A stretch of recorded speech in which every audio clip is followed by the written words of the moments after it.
بسم الله الرحمن الرحيم سبح اسم ربك الأعلى الذي خلق فسوى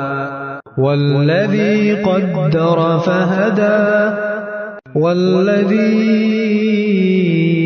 أخرج المرعى فجعله غثاء أحوى سنقرئك فلا تنسى إلا ما شاء الله إنه يعلم الجهر وما يخفى ونيسرك لليسرى فذكر إن نفعت الذكرى سيذكر من يخشى ويتجنبها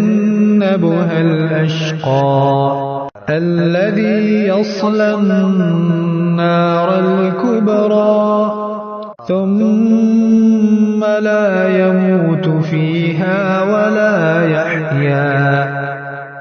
قد أفلح من تزكى وذكر اسم ربه فصلى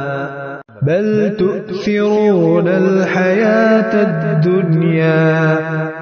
والآخرة خير وأبقى